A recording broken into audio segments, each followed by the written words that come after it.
Hello everybody and welcome back. I am your host Chase Bierenkoven. That is the 2025 Land Rover Range Rover Velar and this is the Overrun.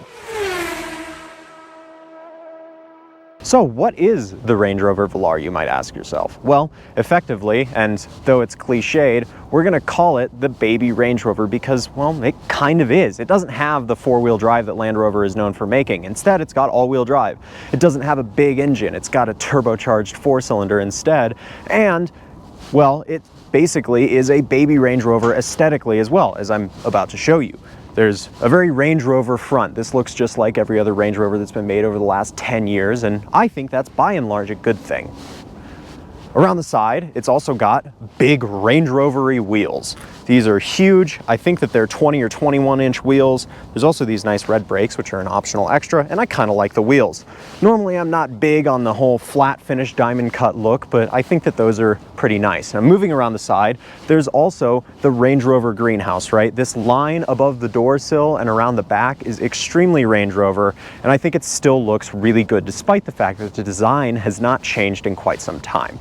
And moving around the back, we can see that the roofline slopes quite a lot right here, and we're going to tell you why that might be a little bit of a problem in our cargo segment, as I'm sure you can guess. And moving around the back and rounding things off is, well, a very round back end. Things are very round, smooth, and swoopy back here, very minimalist badging, no tailpipes, and, well, really, that's just about it. The powertrain that's keeping my hands warm on this very, very cold day is a 2-liter turbocharged 4-cylinder motor. That makes 247 horsepower and 269 pounds-feet of torque. It's also mated to an 8-speed automatic transmission, spinning all 4 wheels. Now, it's all-wheel drive, not 4-wheel drive, which is important to note. There's also a larger V6 engine option that makes 395 horsepower, and we're going to tell you a little bit more about that larger engine and why you might want to consider it later in the video. So I know we haven't talked pricing yet, but we do have to very briefly go over some high-level pricing numbers for this to make sense, so let's start with that. This is a $63,000 car. This one, however, because Range Rover press cars, is optioned to like $76,000, which is crazy. You should probably just step up a trim level. Anyways, there are some things in here that feel $76,000 and are worthy of $76,000. There's also some stuff that's not. And I'll get to that stuff in a minute, but let's start with the high notes and give Range Rover credit where it's due. These seats apparently are not leather. Range Rover calls them textile. They feel a lot like leather. It's their like vegan leather substitute. They're pretty nice. You can also get leather. That said, the other materials in here are very top notch. The steering wheel feels lovely. I like the dark chrome trim on the wheel. Not a big fan of the piano black on the controls, but I understand that that's maybe just a personal thing. I really appreciate, however, that the center console is not just a sea of piano black. You've got this little cubby in here with a wireless charger on it and also some lower storage down here for, I don't know, some chapstick or whatever. There's USB-C in there. There's also USB-C in the armrest. Now, let's talk infotainment. You get 2 screens, just like in every other Range Rover, and I'm going to be brief here because, frankly, Joby and I have filmed about 3 billion Range Rovers by now, and, well, you've seen this before. You can toggle through some things here and go into various display layouts and whatnot, and it's generally pretty usable. You can even get a full screen map in here if you would like. It's pretty nice. I actually don't really have any problems with the center display cluster or this smaller one, except for a lack of physical controls. As you can see, this is all you get. So your temperature, your drive modes, your phone connectivity, your volume even is all bound to a touch screen, which I think is just a bad move. Now let's talk about some of the things that aren't $76,000 in here. For starters, because this is the baby Range Rover, the cabin feels a little bit tight. Joby is looking at me like this right now because he can't quite fit and clear the door up here. Now, the glass sunroof is probably adding to that, but it really is tight in here. The center console is very wide. The pedal box is a little bit small, and actually so are these seats. So if you're a bigger fellow, you might want to sit in one of these first. The other thing that's not $76,000 is connectivity, to circle back to infotainment. For whatever reason, my phone does not like Range Rover, Land Rover infotainment. I struggle consistently with getting anything but Bluetooth to work on here, even though wireless CarPlay and Android Auto are standards. So that's also something to note. And with that, I want to move him back and tell you a little bit more. Okay, back seat. Now, I'm seated behind myself per usual, and unless something has changed drastically without my knowledge, I'm still 5'7".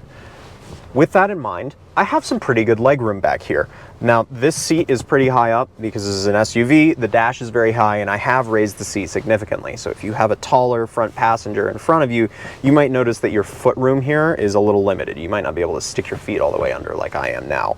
However, there are some nice amenities back here, despite the fact that this is definitely a smaller backseat section. For starters, there's heated seats, which can be controlled down here. And while we're down here, you'll note that there's also some USB ports and a little cigarette-style 120 volt. There's climate control vents, and really that's about it. However, the sunroof does extend all the way back here over my head, so I get to also take in the city skyline too. And really, that's just about it that's back here.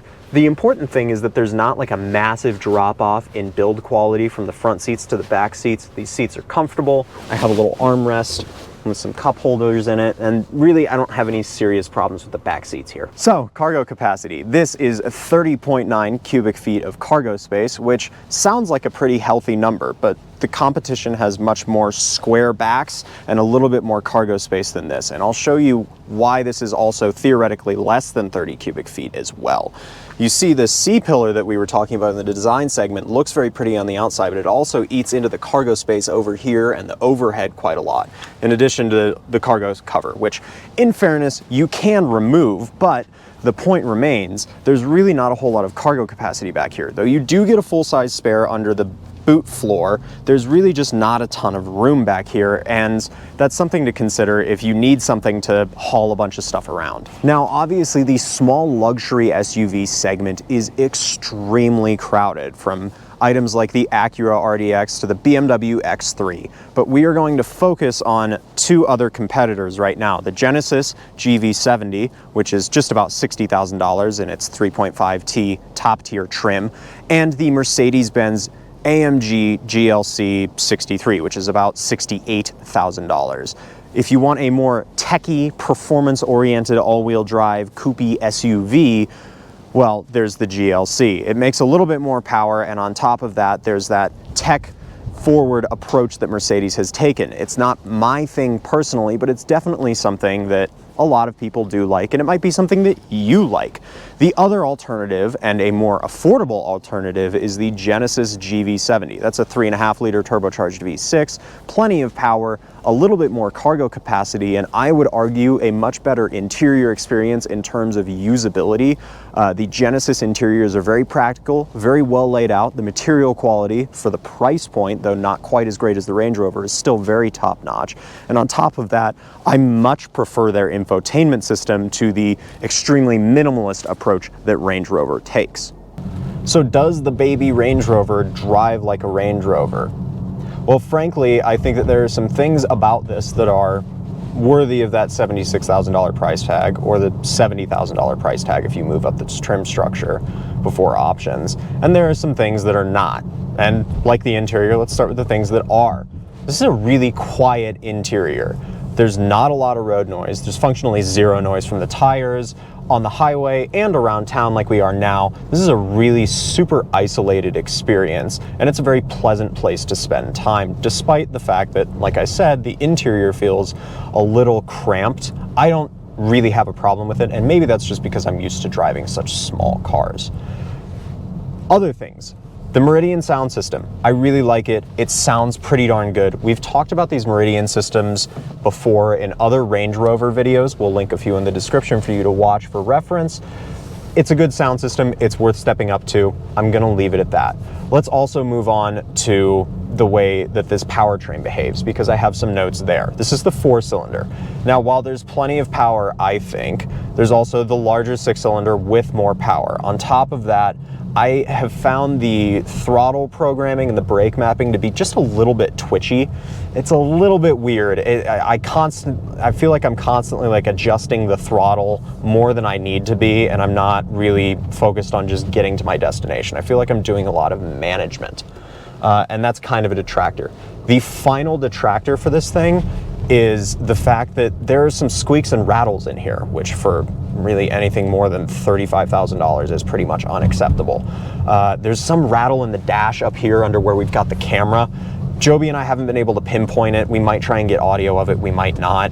But suffice to say, it's there, and it's definitely a little bit of a problem. But the fundamentals are here.